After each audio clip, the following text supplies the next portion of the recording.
नमस्कार। आज के इस वीडियो में हम एचपी पटवारी की क्लास 14 करने वाले हैं। तो इम्पोर्टेंट जीके क्वेश्चंस यहाँ पे होने वाले हैं। तो आपको पता है कि एचपी पटवारी की कम से कम आपकी क्लास 13 तक हो चुकी है। आज 14 क्लास है, तो कम से कम हमने जो यहाँ पे 1000 से ऊपर मल्टीपल चॉइस क्वेश्चन कर लिए होंगे। और इसमें हमने हिंदी के लेक्चर्स भी करे हैं, कुछ इंग्लिश के लेक्चर्स भी कर रहे हैं और जीके के लेक्चर्स भी कर रहे हैं काफ़ी सारे। तो अगर आपने नहीं देखे हैं तो प्लीज़ प्लीज़ प्लीज़ आप लोग यूट्यूब चैनल पे जाके, Shubham GK trick YouTube channel पे जाके जरूर देखें उन लेक्चर्स को, पिछले लेक्चर्स को। आपको काफ़ी मदद करेंगे ये लेक्चर्स, ठीक है। और आप सभी को पता है कि पंचायत सेक्रेटरी की भी आपकी भर्ती आ जाएगी। तो पंचायत सेक्रेटरी की भर्ती के लिए भी आपके ये लेक्चर्स इंपॉर्टेंट रहेंगे, तो आप इसको बिल्कुल भी स्किप मत कीजिएगा, ठीक है। 10 क्वेश्चन होने वाले हैं, हर एक क्वेश्चन को अच्छे से सॉल्व करवाऊंगा। आपको पता है कि मैं हर एक चीज कोई चीज छोड़ता नहीं हूँ। टेलीग्राम को ज्वाइन कीजिए, लिंक उसका डिस्क्रिप्शन बॉक्स में डाल रखा है मैंने, वहां से आप ज्वाइन कर सकते हैं। शुभम जीके ट्रिक मेरे टेलीग्राम का नाम है। तो वहां पे मैंने आपको कुछ पीडीएफ्स डाली हुई हैं, कुछ आपको क्वेश्चन पेपर्स डाले हुए हैं, ठीक है, पिन किए हुए हैं। आप वहां पे डाउनलोड करके पढ़ सकते हैं उसको। जिनका सेक्रेटरीट का पेपर है, क्लर्क का, वो आपके क्लर्क के जो पेपर्स हैं वो डाउनलोड करके पढ़ सकते हैं। और हो सकता है कि वहाँ पे मैं आपको कुछ दिनों में नोट्स भी डालूं, कुछ जो आपको एग्जाम पॉइंट ऑफ व्यू से इंपॉर्टेंट हो, ठीक है। तो शुभम जीके ट्रिक एप्लीकेशन को भी डाउनलोड कीजिएगा, लिंक डिस्क्रिप्शन बॉक्स में डाला हुआ है। प्ले स्टोर पे भी आप डाउनलोड कर सकते हैं। तो वहाँ पे आप जब शुभम जीके ट्रिक एप्लीकेशन को ओपन करेंगे तो स्टोर सेक्शन में जाना है। आपको India GK plus HP GK के नोट्स आपको वहां पे मिलेंगे, जो कि आपको एचपीएसएससी के एग्जाम्स में या फिर HP patwari, HP panchayat secretary, HP police sub inspector, इन सभी एग्जाम्स में काफी लाभदायक रहेंगे, हेल्प करेंगे। तो आप इसको परचेज कर सकते हैं, ठीक है। क्वेश्चन पूछ सकता हूं आपसे कि आपको बताना है कि जो बेकाल झील है, जो बेकाल लेक है, वो किस कंट्री में है, ठीक है। किस कंट्री में आपकी बेकाल लेक है, ये आपको क्वेश्चन बताना है। कमेंट सेक्शन के अंदर इसका आंसर दीजिएगा। तो अब चलते फर्स्ट क्वेश्चन की ओर। Which of the following United Nation agency supports celebration of international day of women and girls in science, ठीक है, ऑन 11 फरवरी। तो 11 फरवरी को आपको पता होना चाहिए कौन सा डे मनाते हैं हम, international day of women and girls in science हम यहाँ पे मनाते हैं। तो कौन सी यूनाइटेड नेशन एजेंसी इस डे को मनाने के लिए सपोर्ट करती है? तो याद रखना है, United Nation Educational Scientific Cultural Organization, UNESCO इसकी मान्यता देती है, ठीक है। यहाँ पे बी ऑप्शन बिल्कुल राइट आंसर है। यूनेस्को का हेडक्वार्टर कहाँ पे आपका, वो पेरिस में है। कहाँ पे आपका, पेरिस फ्रांस में है, ठीक है। और फ्रांस के जो राष्ट्रपति उनका नाम क्या है, इमैनुअल मैक्रोन है, ठीक है, इमैनुअल मैक्रोन, ये आपको याद रखना है, ठीक है। अब देखिए, India international union of conservation of nature and natural resources, ये आपका रेड लिस्ट जारी करती है। रेड लिस्ट कौन जारी करता है, IUCN रेड लिस्ट जारी करता है, ये आपको याद रखना है। जिसमें आपके एंडेंजर्ड स्पीशीज प्लांट्स और एनिमल्स की बताई जाती है कि ये एंडेंजर्ड स्पीशीज है, ठीक है।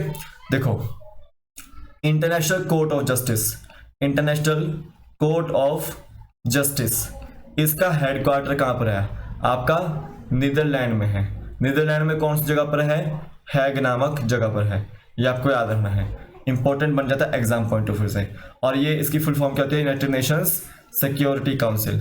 क्या होती है यूनाइटेड नेशंस, यूएनएससी की full form United nation security council. और ये बैठक कहाँ होती है आपकी, वो न्यूयॉर्क में ही होती है, ठीक है, न्यूयॉर्क में होती है, ये आपको याद रखना है। तो international day of women and girls in science 11 फरवरी को मनाया जाता है। और United Nations Educational Scientific Cultural Organization उसको सपोर्ट करता है सेलिब्रेट करने के लिए, ठीक है। तो बी ऑप्शन बिल्कुल राइट आंसर है यहाँ पे।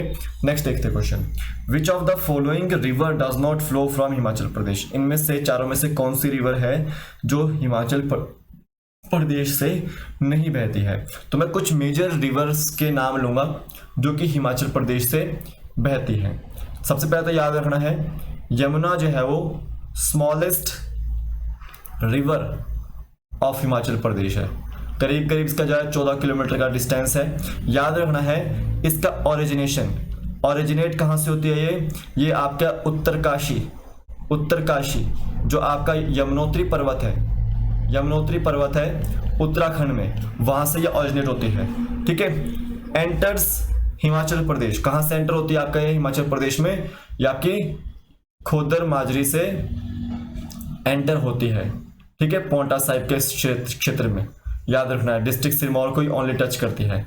एंड देन जो आपका हरियाणा में प्रवेश करती है, ये आपका याद रखना है ताजेवाला से, ताजेवाला से, ठीक है, याद रखना है। तो करीब करीब 14 किलोमीटर का आसपास इसका जो डिस्टेंस है। और इस यमुना नदी के किनारे पर जो हिमाचल प्रदेश का कौन सा शहर बसा हुआ है, आपका पांवटा साहिब जो बसा हुआ है, ये आपको याद रखना है। और यमुना के ऊपर जो सबसे जो हिमाचल प्रदेश का जो सबसे बड़ा ब्रिज भी है, लॉन्गेस्ट ब्रिज कुल्हाल ब्रिज भी है, ठीक है, याद रखना है। ये आपको एग्जाम पॉइंट ऑफ व्यू से पूछा जाता है। अब सेकंड रिवर आपको याद रखनी है सतलुज। सतलुज ये आपकी हिमाचल प्रदेश की लार्जेस्ट रिवर है, सबसे बड़ी रिवर है, ठीक है, याद रखना है। करीब करीब 320 किलोमीटर इसका फ्लो रहता है हिमाचल प्रदेश में। सबसे पहले तो याद रखो कि इसका ओरिजिनेशन कहां से हुआ है। ओरिजिनेट हुई है आपकी ये मानसरोवर के राकस ताल से, मानसरोवर के राकस ताल से ये ओरिजिनेट हुई है। और एंटर करती है हिमाचल प्रदेश में शिपकिला से, शिपकिला आपकी किन्नौर में है, ठीक है, याद रखना है।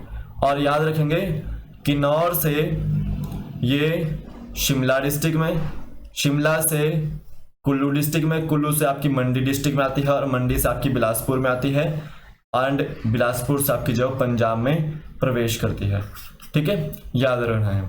तो इसके ऊपर सतलुज के ऊपर जो आपका भाखड़ा नंगल डैम, भाखड़ा नंगल डैम जो है वो बनी हुई है, याद रखना है, ठीक है, इसको आपने याद रखना है। तो सतलुज के ऊपर आपको जाओ बिलासपुर में गोविंद सागर लेक देखने को मिलेगी। हिमाचल प्रदेश की सबसे बड़ी लार्जेस्ट मैनमेड लेक है, ठीक है, मैनमेड लेक है गोविंद सागर लेक, इसको आपने याद रखना है। थर्ड रिवर में आपको बात करता हूं, यहाँ पर रावी की बात करते हैं। किसकी? रावी। तो रावी का ओरिजिनेशन पॉइंट है बड़ा भंगाल, ठीक है, बड़ा भंगाल कहाँ पे आपका ये आपका कांगड़ा में है, कहाँ पे? कांगड़ा में है, ठीक है, इसको आपने याद रखना है। बड़ा भंगाल कांगड़ा में जो आपका ये ओरिजिनेट होती है। चंबा जो शहर है वो रावी नदी के किनारे पर बसा हुआ है, कहाँ पे? ये रावी नदी के किनारे पर बसा हुआ है, और ये जम्मू एंड कश्मीर में प्रवेश करती है, ठीक है। अब यहाँ पे याद रखेंगे जो चिनाब रिवर है, चिनाब जो रिवर है वो आपका तांडी नामक स्थान पे जो बनती है, कहाँ पे बनती है? तांडी नामक स्थान पे जो बनती है, इसको आपने याद रखना है, ठीक है। तांडी नामक स्थान पे आपकी बनती है। तांडी नामक स्थान कहाँ पे? आपका लाहौल स्पीति में आपका वो है, इसको आपने याद रखना है एग्जाम पॉइंट ऑफ व्यू से। और जो चिनाब नदी है वो चंद्रा एंड भागा नदी के जो मिलने से बनती है, तांडी नामक स्थान पर बनती है, इसको आपने याद रखना है। और तांडी जो आपका द्रौपदी जी से भी रिलेटेड है। क्वेश्चन पूछा जाता है कि Tandi is related to Chenab river as well as Draupadi, ठीक है, इसको आपने याद रखना है। एक और चीज आपको याद रखनी है कि जो ये चिनाब रिवर है ये एक ऐसी रिवर है जो किसी भी शहर को जो किनारे से नहीं गुजरती है, ये आपकी जो फॉरेस्ट एरिया से जो मैक्सिमम गुजर जाती है, ठीक है, इसका आपने याद रखना है। अब देखिए आपकी आती है रिवर ब्यास। ब्यास, ब्यास आपने सुना होगा रोहतांग दर्रा से, रोहतांग पास से वहां पे आपका ब्यास कुंड है, वहां से निकलती है, ठीक है। और ये रोहतांग दर्रा कहाँ पे? कुल्लू में है, इसको आपने याद रखना है। ब्यास जो आपका रोहतांग दर्रा कुल्लू से निकलती है, ठीक है, इसको आपने याद रखना है। और ये आपकी सबमर्ज हो जाती है सतलुज के अंदर, कहाँ पे होती है? सबमर्ज, सतलुज के अंदर जो सबमर्ज हो जाती है, ठीक है। और ये सतलुज, रावी, ब्यास, चिनाब, ठीक है, ये सारे की सारी जो नदियां हैं वो आपका इंडस बेसिन का पार्ट रहती हैं। इंडस बेसिन, इंडस जो रिवर है वो आपकी हिमाचल प्रदेश में प्रवेश नहीं करती है, ये भी आपकी मानसरोवर से निकलती है, ठीक है। और ये जो इंडस जो बेसिन है वो आपका जो अरेबियन सी में जाकर जो गिरता है। जो इंडस रिवर में जो आपकी नदियां गिरती है वो सतलुज, रावी, चिनाब, ब्यास, झेलम, काबुल, ठीक है, ये सब आपकी इंडस में गिरती है। तो हिमाचल प्रदेश में कौन सी रिवर नहीं फ्लो करती है? वो आपकी इंडस जो नहीं फ्लो करती है। तो डी ऑप्शन बिल्कुल राइट आंसर है, ठीक है, याद रखना है। नेक्स्ट देखिए which of the following is not a monetary policy tool. तो सबसे पहले तो देखेंगे मॉनेटरी पॉलिसी असल में होता क्या है। तो महंगाई को कंट्रोल करने के लिए, ठीक है, मनी कंट्रोल करने के लिए मार्केट में तो मॉनेटरी पॉलिसी टूल जो आपके यहाँ पे इस्तेमाल किया जाता है। और मॉनेटरी पॉलिसी किसकी है, वो रेगुलेट कौन करता है, रिजर्व बैंक ऑफ इंडिया जो रेगुलेट करता है। तो यहाँ पे मॉनेटरी पॉलिसी में आपको जाओ रेपो रेट, ठीक है, दूसरा आपको रिवर्स रेपो रेट, तीसरा आपको याद रखना है कैश रिजर्व रेशो, चौथा आपका स्टैट्यूटरी लिक्विडिटी रेशो, ठीक है, फिर आपका मार्जिनल स्टैंडिंग फैसिलिटी रेट और बैंक रेट, ठीक है, ये आपको याद रखना है। ये सारे के सारे क्या हैं, आपके मॉनेटरी पॉलिसी के जो आपके टूल हैं, क्या है, आपके टूल हैं, इनके थ्रू जो है हम मार्केट को कंट्रोल करके रखते हैं। तो इसमें से कौन सा जो मॉनेटरी पॉलिसी टूल नहीं है, फिस्कल डेफिसिट जो आपका ये मॉनेटरी पॉलिसी टूल नहीं है। सबसे पहले समझिए फिस्कल डेफिसिट क्या होता है, कि मान लो आपका जो सरकार की कमाई कितनी है, ठीक है, 100 रुपये है, और सरकार के खर्चे कितने हैं, 20 रुपये हैं, ठीक है, 120 रुपये हैं। तो सिंपल सी बात है 120 रुपये हैं, तो सिंपल सी बात है खर्चों में से आप जाओ कमाई को घटा दीजिए, तो आपको ये देखने को मिल रहा है 20 रुपये अतिरिक्त जाओ घाटा जाओ देखने को मिल रहा है। अब ये खर्च कहाँ से हो रहा है, 20 रुपये अतिरिक्त, ये सारा सरकार जो बोरो कर रही है, क्या कर रही है, बोरो कर रही है। तो इसको क्या बोलते हैं आप, फिस्कल डेफिसिट बोलते हैं, ठीक है, ये आपको याद रखना। तो मॉनेटरी पॉलिसी का टूल कौन सा नहीं है, फिस्कल डेफिसिट नहीं है। इसको डी ऑप्शन बिल्कुल राइट आंसर मार कीजिएगा। अब देखिए रेपो रेट होता क्या है, असल में रेपो रेट होता है कि जब आपका जो सेंट्रल बैंक है, यानी कि जो आपका आरबीआई है, वो कमर्शियल बैंक्स को लोन देता है, ठीक है, कमर्शियल बैंक्स को लोन देता है, उसको क्या बोलते हैं आप, रेपो रेट जो यहाँ पे बोलते हैं। तो रेपो रेट अभी फिलहाल में चली हुई है आपकी 4.90% के आसपास, ठीक है, इसको आपने याद रखना है। तो ये आपकी जो मॉनेटरी पॉलिसी टूल है, पहला मॉनेटरी पॉलिसी टूल है, ठीक है, इसको याद रखना है। ताकि अब देखिए रेपो रेट को हम इस्तेमाल क्यों करते हैं, ताकि हम जब इन्फ्लेशन को कंट्रोल कर सके, इन्फ्लेशन को कंट्रोल जाओ कर सके। अब देखिए रिवर्स रेपो रेट क्या होता है, कि सेंट्रल बैंक को जाओ पैसा चाहिए, कहां से लेगा सेंट्रल बैंक पैसा, जो कमर्शियल बैंक को लोन दिया है उससे जाओ वापस लेगा वो, ठीक है। तो कमर्शियल बैंक यहाँ पे लोन देंगे आपके वापस सेंट्रल बैंक को, तो वो रिवर्स रेपो रेट है। तो यहाँ पे देखिए रिवर्स रेपो रेट कितनी है, अभी चली हुई है 3.35% जो चली हुई है। इसको जो आप समय समय पर जो चेक करते रहिएगा कितनी चली हुई है।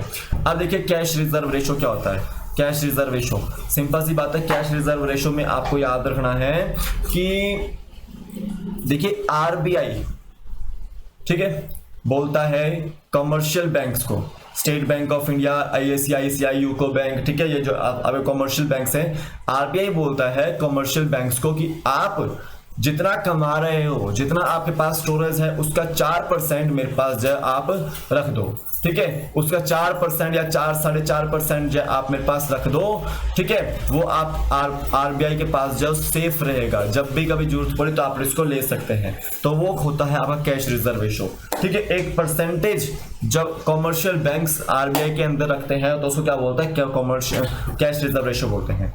और आता है आपका स्टैट्यूटरी लिक्विडिटी रेशो, ठीक है। अब देखिए बैंक जाओ 4% तो जाओ या 4-4.5% तो आरबीआई को दे रहा है, बैंक को कुछ अपने पास भी रखना है, ठीक है, बैंक को कुछ अपने पास भी रखना है, तो वो स्टैट्यूटरी लिक्विडिटी रेशो के तहत जो 18% या 19% जो अपने पास रखता है। अब समझिए यहाँ पे 100 रुपए है, ठीक है, 100 रुपए में से 4 रुपए जो है यहाँ पे आपका बैंक जो आरबीआई को दे रहा है, जो 4 रुपए दे रहा है उसको कैश रिजर्व रेशो बोलते हैं। अब देखिए 96 रुपए बचे, उसमें से आपका 18 रुपए जो 18% जहां पर बैंक जो अपने पास स्टोर कर रहा है, ठीक है, तो वो आपका स्टैट्यूटरी लिक्विडिटी रेशो होगा। बाकी का जो बचा हुआ है 96 में से 18% घटा दीजिए, आपका जो 78 के आसपास बचा हुआ होगा, ठीक है, तो वो आपका जो बैंक है वो सर्कुलेट करेगा पब्लिक में अंदर, ठीक है। अब देखिए कैश रिजर्व रेशो हमेशा याद रखना है वो कैश में होता है, ठीक है, और जो स्टैट्यूटरी लिक्विडिटी रेशो आपका वो गोल्ड में भी होता है, ठीक है, आपका फंड्स में भी होता है, आपका जो कोई पॉलिसी होती है गवर्नमेंट की, ठीक है, उसमें भी होता है, ठीक है। इसको आपने याद रखना है एग्जाम पॉइंट ऑफ व्यू से। तो repo rate, reverse repo rate, cash reserve ratio, statutory liquidity ratio, marginal standing facility rate और बैंक रेट, हमेशा याद रखो मार्जिनल स्टैंडिंग फैसिलिटी रेट और बैंक रेट जो दोनों सेम होते हैं, ठीक है, इसको आपने याद रखना है एग्जाम पॉइंट ऑफ व्यू से। तो यहाँ पे कौन सा मॉनेटरी पॉलिसी का टूल नहीं है, फिस्कल डेफिसिट जो मॉनेटरी पॉलिसी का टूल नहीं है, तो डी ऑप्शन बिल्कुल यहाँ पे राइट आंसर है। नेक्स्ट देखिए what is the mascot of Birmingham Commonwealth games 2022? देखिए आपको पूछा गया है कि जो बर्मिंघम कॉमनवेल्थ गेम्स हो रहे हैं अभी आज से, तो उसका मैस्कॉट क्या है, उसका जो मैस्कॉट क्या है। तो याद रखना है, सबसे पहले तो बिंग ड्वेन ड्वेन याद रखो, जो विंटर ओलंपिक्स हुए थे, विंटर ओलंपिक्स हुए थे 2020 में, उसका जो मैस्कॉट आपका क्या है, बिंग ड्वेन ड्वेन है। ठीक है, पैरी द बुल, ये किसका मैस्कॉट है, वो बर्मिंघम कॉमनवेल्थ गेम्स का मैस्कॉट है 2022 का। ठीक है, लाइव किसका मैस्कॉट है, तो आपको पता है फीफा वर्ल्ड कप होने वाला है, फीफा वर्ल्ड कप जो होने वाला है, इसका मैस्कॉट क्या है आपका, लाइव है, कतर में होगा ये 2022 का। और देखिए मिराई तोवा क्या है, एक तरह से ये भी मैस्कॉट है। किसका मैस्कॉट है ये आपका, जो समर ओलंपिक्स हुए थे, जो समर ओलंपिक्स हुए थे 2020 में टोक्यो जापान में, उसका मैस्कॉट है। तो यहाँ से 100% जो चांसेस बन जाते हैं कि कभी पूछ लिया आपको बर्मिंघम कॉमनवेल्थ गेम्स कहाँ हुए थे, कॉमनवेल्थ गेम्स 2022 कहाँ हुए थे, ठीक है, समर ओलंपिक्स 2020 कहाँ हुए थे, विंटर ओलंपिक्स 2020 कहाँ हुए थे। तो विंटर ओलंपिक्स 2020 आपके जो है चाइना में हुए थे, इसको आपने याद रखना है। समर ओलंपिक्स आपके 2020 के जो आपके टोक्यो जापान में हुए थे, इसको आपने याद रखना। तो यहाँ पे बी ऑप्शन बिल्कुल राइट आंसर है कि जो पैरिदाबोल है वो आपका बर्मिंघम कॉमनवेल्थ गेम्स का जो मैस्कॉट है 2022 का। नेक्स्ट देखिए, काई मोनेस्ट्री इज इन, जो आपका काई मोनेस्ट्री है वो किस स्टेट में है। तो सबसे पहले तो देखिए हमारे पास जो हिमाचल प्रदेश में काफी सारी मोनेस्ट्रीज हैं, उसमें से सबसे पहले याद रखनी है काई मोनेस्ट्री, फिर आपकी लदांग मोनेस्ट्री। ठीक है, लदांग में मुझे इतना कंफर्म नहीं है लदांग कहाँ पर है, मुझे लग रहा है कि हिमाचल प्रदेश में है, पर आप याद रखिए।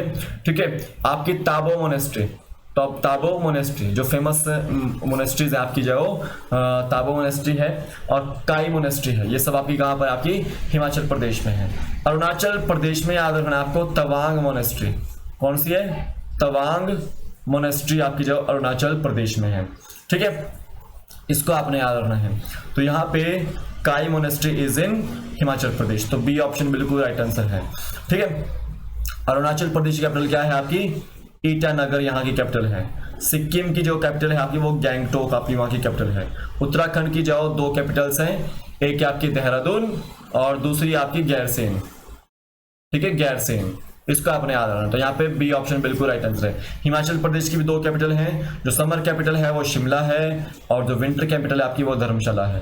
ये सबको पता होना चाहिए, समर कैपिटल और विंटर कैपिटल सबको पता होना चाहिए। नेक्स्ट देखिए, what is the full form of Asia infrastructure AIIB, इसकी फुल फॉर्म क्या है। तो इसकी फुल फॉर्म है एशिया इंफ्रास्ट्रक्चरल इन्वेस्टमेंट बैंक, इसकी फुल फॉर्म है। याद रखना है कि इसका हेडक्वार्टर कहाँ पर है, बीजिंग चाइना में इसका हेडक्वार्टर है। 105 मेंबर स्टेट से इसके जाओ सदस्य हैं। 16 जनवरी 2016 को इसको जाओ बनाया गया था। और याद रखना है, इसमें याद रखो कि इसका हेडक्वार्टर कहाँ पर आपका, चाइना के बीजिंग में है। एशियाई विकास बैंक, एशियन डेवलपमेंट बैंक। ठीक है, ADB फुल फॉर्म क्या है, एशियन डेवलपमेंट बैंक। इसमें याद रखो कि इसमें 68 देश हैं। न्यू देश आपका कौन सा है, न्यू, इसमें जुड़ा हुआ है। ठीक है, इसको याद रखना है, इसका जो हेडक्वार्टर है वो मनीला फिलीपींस में है। ठीक है, मंडालू योंग भी आता है कई बार, मंडालू योंग, इसको घबराना नहीं है, मनीला मंडालू योंग फिलीपींस में आपका जाओ एशियाई विकास बैंक, एशियन डेवलपमेंट बैंक का हेडक्वार्टर है। तो एशिया इंफ्रास्ट्रक्चर इन्वेस्टमेंट बैंक जो इसकी फुल फॉर्म रहती है। तो बी ऑप्शन बिल्कुल राइट आंसर है। ठीक है, नेक्स्ट देखिए, Pankaj Advani is associated with which game, जो पंकज आडवाणी है वो किस गेम से संबंधित है। तो पंकज आडवाणी आपके जाओ बिलियर्ड्स से संबंधित है। ठीक है, याद रखना है। तो डी ऑप्शन बिल्कुल राइट आंसर है यहाँ पे, Pankaj Advani is related to billiards. Snooker भी कभी कभार आ जाता है, तो स्नूकर भी आप वो खेलते हैं, सेम ही रहता है एक तरह से। ठीक है, आपका एक याद रखना आपको, प्रगनंदा, ये आपका चेस से जो संबंधित है। ठीक है, इसको याद रखना है, चेस से संबंधित आपका प्रगनंदा। और अभी आपका जो चेन्नई में जाओ चेस का जो वर्ल्ड कप है वो चला हुआ है। ठीक है, चेन्नई में, इसमें आपको याद रखना है। ठीक है, बजरंग पूनिया हो गया, सुशील कुमार हो गए, ठीक है, विवेक ढाइया, कुछ इस तरह से नाम है, मुझे याद नहीं आ रहा है, विवेक ढाइया। ठीक है, ये सब आपके जो किससे संबंधित, रेसलिंग से संबंधित है। ठीक है, दीपा मलिक, ठीक है, विनेश फोगाट, कित्ता फोगाट, बबीता फोगाट, ये सब आपके जो किससे संबंधित, आपकी रेसलिंग से संबंधित है। तो आपको पता होना चाहिए क्रिकेट को, तो आप देखते हैं आपके काफी सारे क्रिकेटर्स आपके जो